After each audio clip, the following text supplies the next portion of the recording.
Welcome to the Author to Authority podcast. And today I am so thrilled to have on this show Diana George. Now, Diana is the founder and president of By George HR Solutions, and she brings with her a wealth of experience. She landed in HR after many years of management consulting with small business owners, and Diana found a common thread with most of her clients: the ability to hire employees that fit their company culture. So Diana constantly found herself hiring new staff for her clients as a first step. And she was prepared for this with her prior work experience and preparing her for what would eventually be her new career. So now Diana consults with organizations when they're ready to hire reliable employees whose values match their company culture so that they can increase productivity, profitability, and improve retention in their workplace. So welcome to the show, Diana. Thank you. Thank you so much for having me. I'm just excited to be here today. And today we're going to be talking about company culture. And even if you are an entrepreneur or small business owner, this is a topic that you really want to listen to today. Because as you start to bring on employees, that company culture is critical to ensuring that you bring on the right people the first time, because as an entrepreneur, it's very frustrating when you've got a smaller business and you are handling a lot of hats, when you take the time to hire and train somebody only to figure out that person's not the right person, and then you've got to do the whole thing all over again. So that's what we're going to be talking about today.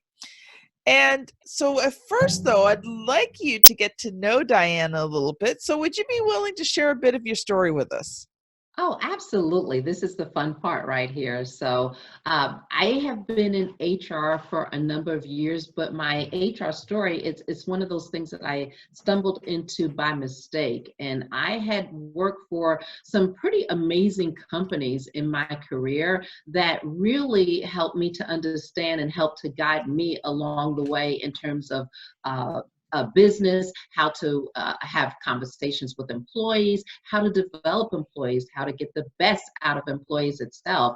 And so I found out that this was something that I was rather good in. And so one of the companies that I worked with earlier on in my career is BOSE Speakers, a well-known company. They're the supplier for the sound for the Olympics and known for their quality of sound, and just really stellar company. But at the same time, the company culture that was there was so amazing that it never felt like work. I mean, you would get up Mm. every day and you would go to work. It was almost like, oh my gosh, I can't wait to get there. And, even at the end of the day, it wasn't one of those things that you were looking at your watch saying, oh, what time do I leave or what time is lunch? I mean, frankly, days would go by and you realize at the end of the day, oh my gosh, I haven't even eaten lunch yet. But it was that type of environment. And so I was fortunate to experience that earlier on. So it was the only thing that I really knew. And so as I continued to move forward in my career, that's essentially what I look for, other opportunities that had that same type of company culture. So I realized there's something to this itself. And so as I started working in human resources, I started to incorporate a lot of the things that I had learned while I was at this company throughout my career. And so that's how I stumbled upon, human resources. And that's how I stumbled upon what I'm doing now. And, along the way, I found out, wow, I'm pretty good at this. So, let's keep going. And I've had a lot of success in it. That success has included hiring some very stable individuals and companies that have remained for years and then followed me when I went other places just because of the relationship that I have built with them. So currently now you own your own HR company. So what is it that you do to help entrepreneurs and small business owners at this point? Sure. So that great question. So what I do is I really help them to hire reliable employees so that their values match their company culture. Because that's the thing, identifying who is going to be that perfect fit for your company. It's not any and everybody. There's some core values that you may have in your company. There's things that you do in your company that you want that person that's coming on board to feel very comfortable doing, or they're a good fit in that. And sometimes you have individuals that can do a job and have a skill set and they can do that very well, but they still don't match your company culture. So they're still not the ideal person to now work in your company. It doesn't make them a bad person. In fact, you know, they have the skill set, but it's just something that's off. And so when you can really get an individual who not only has that skill set, but then also they're the right fit for your company culture, that's a winning formula. So do you provide training to companies on how to do this, or do you actually come in and do this for companies? I do it both. I mean, one of the things that I do when I consult, I like to come in and I just like to observe and see what's going on. And I like to talk to people because you learn so much by talking to individuals and just listening to them. And you can tell through even their facial expressions, the things that they like about coming to work. You can tell so much by just watching the environment. And then from there, I can come up with different strategies for that business owner as to how do they infuse more of their culture and who they are into the everyday with employees, and then show them how to hire employees that now fit that ideal person that they may be looking for at every avenue. That is awesome. Okay. So I'm going to let you loose for a bit because I know that you've got a lot to teach and train us about company culture. So maybe just start out with what company culture is, because maybe, you know, as entrepreneurs, small business owners, we might not yet know, and we might not understand that we need to have this in place before we bring people on. Sure. So your company culture is the life of the organization. And so most business owners, if you start a business itself, you started a business for a very particular reason. There's something that you want to solve or you want to be able to assist or help people with. And there's a reason why that you want to do it. There's a personal experience that's normally involved in that. And so as you start to develop the business, you want other like-minded people that share that same experience, because if they come on, that creativity that you need to really, you know, be there to foster ideas, that perfect work environment, you know, where everybody kind of gets along, that kumbaya that you have at the end of the day, because everybody's on the same page. And so that's what you're looking for. So a perfect example of that would be in some organizations right now, your larger organizations, the Googles and, you know, the Amazons, where they have these workplaces for individuals where they have even gaming and different things that they can do. You have some places that you may go to and, you know, everybody's animal lovers. So, you know, the dogs get to come to work, but that may not be everybody's culture itself. And so you have to know what it is that you're working with. And so being able to put that on paper as a new business owner from the very beginning, it's so critical, because those ideas that you have then should now be able to flow. And now as you start to grow and bring on people, you know exactly what that looks like. And so the thing is, it's a little difficult if you don't start identifying those things at the very beginning, and then you get way out of the gates and now you're trying to pull back and now put that in place. You can do it, but it just makes it a lot harder to do. So really identifying that. And so for a business owner, I would say really start with putting down on paper, what is your ideal scene? And when I say ideal scene, I tell people mock this up totally. I mean, like if you were to get up and, you know, what does it look like? Every aspect of going to work. Like what type of people are you around? What does the day look like? Am I sitting in a cubicle where the sun is coming in, or am I in a cubicle where it's just me? If you really can identify what all that looks like, you can start to put together what that winning culture looks like. Who are some of the people that you really want to attract into your company that's going to align with your purpose and everything that you're doing and everything that you're trying to put together? That is wonderful. And I when you were talking, I was thinking of the word characteristics. So yeah. Go ahead. I'm sorry, go ahead. So characteristics is a thing, because and this is a question also that I really ask a lot when I am helping people to identify that. And when they're trying to hire reliable people itself for their company and company culture, what are some of the characteristics that not only you want people to have around you, but that you also have. Because now we're going back to aligning everything itself. Mm-hmm. And so I give a very small example here. If I'm a person that's, punctual or on time all the time, and that's an important part of my company culture itself, well, then I want other people that's going to be punctual and on time, because that person that constantly comes in late, that's not going to be the best thing for our culture itself and what's going on here. In fact, it may create problems, but that may be fine in another organization or some place where it's a little bit laid back and it's more relaxed and you're working more on a flex schedule and you don't have that particular time. So those characteristics that you're looking for, a lot of times it's someone who has a high sense of integrity and works from a sense of ethics, and someone who's just uptone all the time and just friendly with people and engaging. Those are all characteristics. And so once again, for a culture, you want to have this people that have the same characteristics within your culture itself. Now, I want to clarify, I'm not saying that everybody has to be the same, because you want to have diversity. You want to have, different people that come with different diverse ideas and different things that they're bringing to the plate, but still you want to have some type of foundation for the core group and how everybody engages and they interact with each other. Awesome. Yeah. Awesome. Now, I heard you say the word 7 before, and that you had some things around 7 that you wanted to share with us. I certainly do. So the book, I'm very excited because I just partnered up with a bunch of phenomenal women, and we're all business women, all have had success in our own rights. And so we've come together with a book, and the name of the book is Anatomy of Accomplishment. And it's your guide to bigger, better, bolder business results. And so we want everybody to be bold about going out there and getting the business results that they want. And so I had an opportunity to participate. And so my chapter is on a company culture that transforms. And so during this time frame, I share 7 strategies for a winning culture in any organization.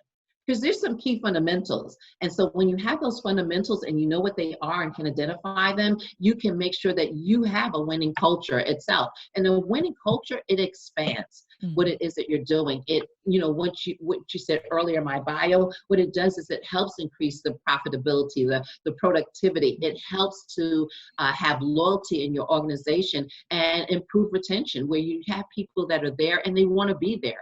And that's the most exciting thing, to have a company when you can walk in there and you get a feel for the people, and you know that they're there because they enjoy being there, they enjoy what they're doing, and they feel like they're contributing something on a daily basis. And that makes us all feel acknowledged and feel special, and that's the secret.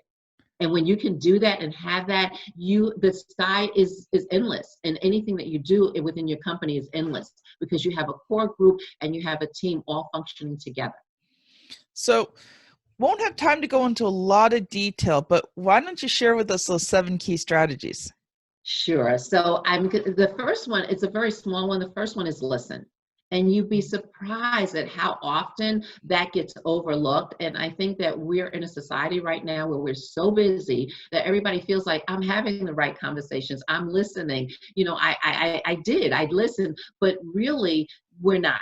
Okay, I can't tell you how many times, I've gone into conversations with people, or I've observed where people are in conversation with each other, and you can tell. And if you could literally see the bubble above the person's head, you would see everything that's there. Oh, I need to pick up the laundry. Oh, I need to go to the kids. I need to have this conversation. And whether you realize it or not, that individual that's sitting across from you, they know it. They know that they don't have your full attention, and they know that you're really not listening. And so when we can do that and just be there, present in the moment with the person listening, we get so much information, and we get so much that we can learn from that. And then we're also acknowledging that person, which is the biggest thing that you can do with anybody that you're engaging with them, acknowledging what it is that they're coming to you with, they're contributing, or what they have to say. Nice. Another one that we have, number 2, I know we probably won't get through all 7, but set standards and expectations for employee participation. Mm. So you're expecting people to be a part of the organization. They're not just somebody that's coming for a job. Okay, you just clock in and you clock out. There is that expectation that I want your participation. I want to know what you think. I want to know what you have to say. I want to know your ideas. And so when you start fostering that participation, then you have an interactive group of people that are really starting to engage with each other and also lend ideas that can be very helpful for the company itself. Another thing that I would say, number 3, is identify qualities and skill sets. So Mm. when you have certain positions, identify what are the right qualities and skill sets that's needed for that position. Now, sometimes what happens is you get somebody in your organization and maybe they come in for one job and you realize, you know what, this is not the best job for them.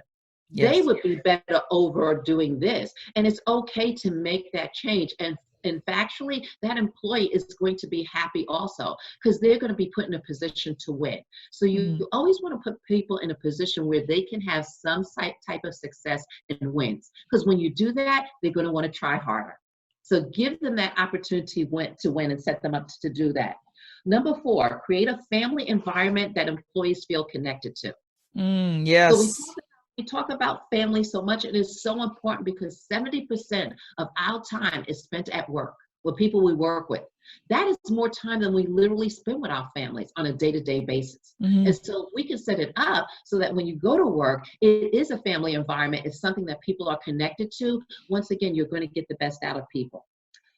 Number 5, exemplify work-life integration from the top down. So we talk Yes. about work-life balance, integration. What does that really look like? And we say it, and I hear it said so often, and it's said by the top people in the company. But if I'm not leading by example and the people that are there don't see me doing that, then they're not going to feel that they can do it either. Even though we're saying it, if we're not leading and walking the walk, the people that are there will not feel that they can comfortably do it. Well, They'll and feel that I think another thing too is a lot of companies say that they provide work-life balance, but then all of a sudden when you have an emergency or something happens and you say, listen, I've got to take off. My kid just, they give you the runaround and make you feel guilty for leaving work, even though they say one of their core values is we value family, right? And yet, so many times they say it, but not really.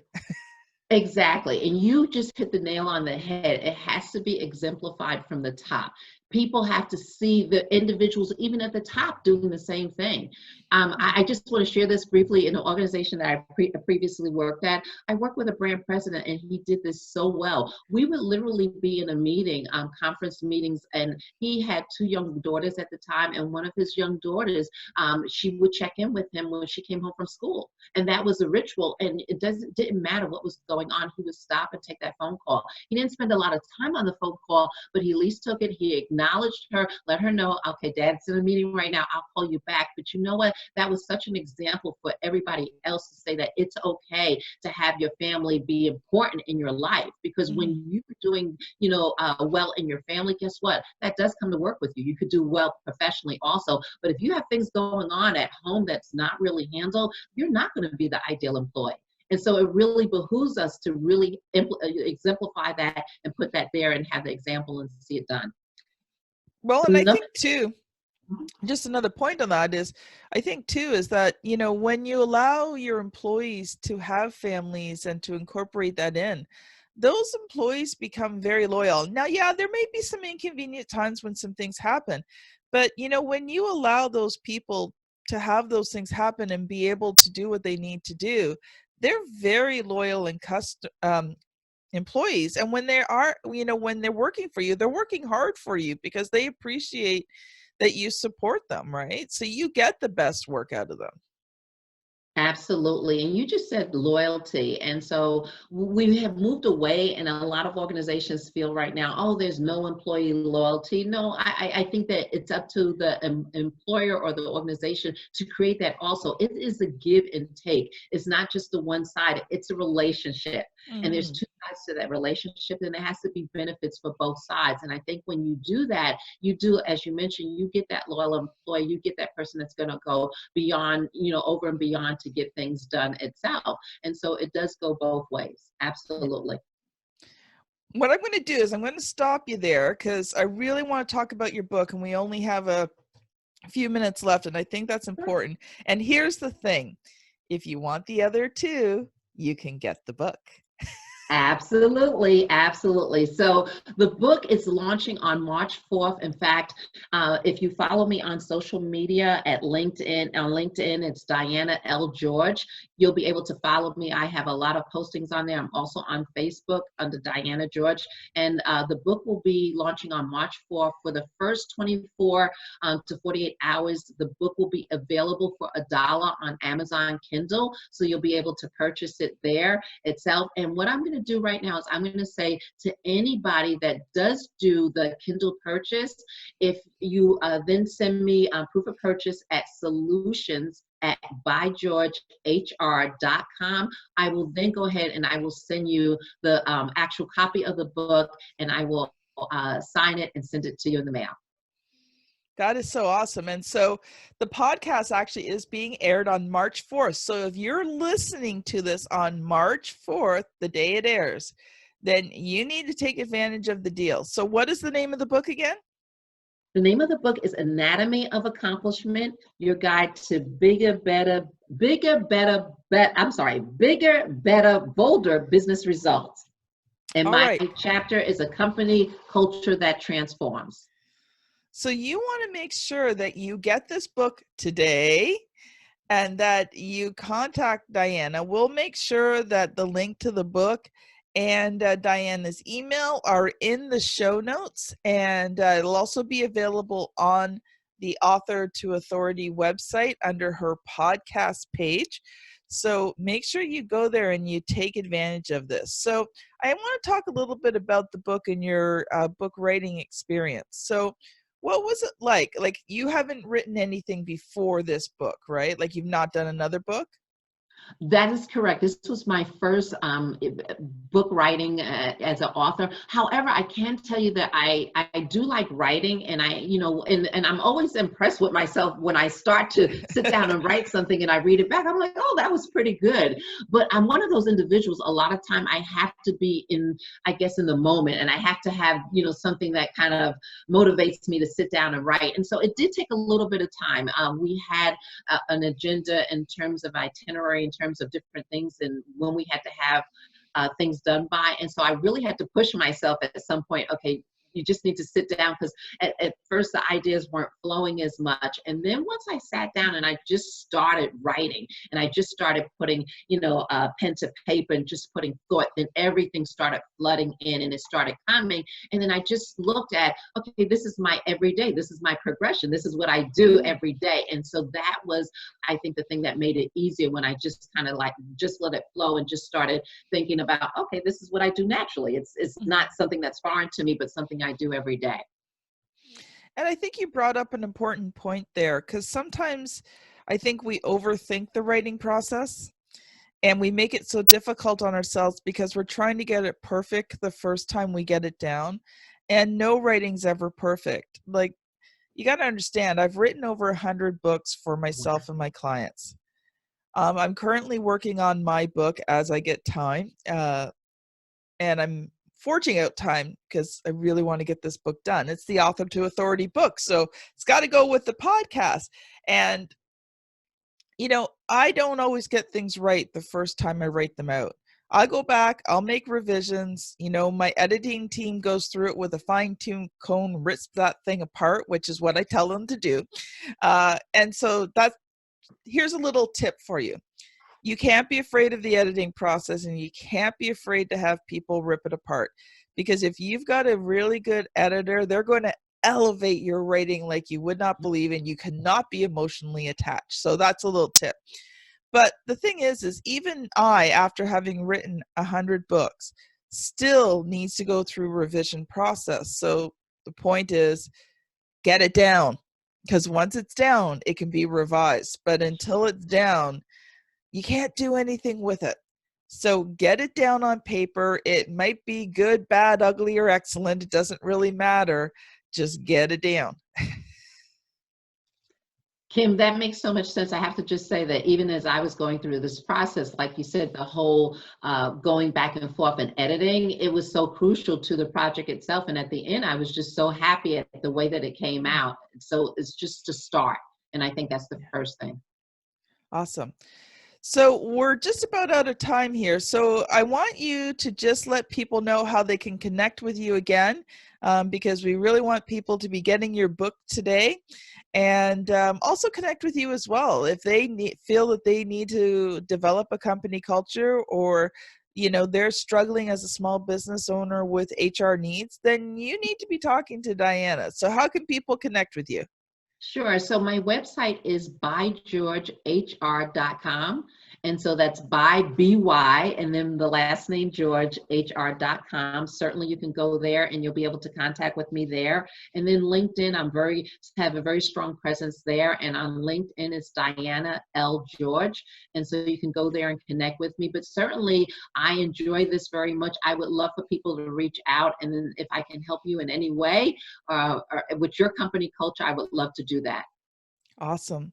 Well, thank you so much. This has been Diana George and Kim Thompson-Pinder on the Author to Authority podcast. It has been a blast. Thank you so much, Diana. Goodbye for now. Have a great day, everybody. And we will see you on the very next episode. Bye now. Thank you, Kim. Thank you.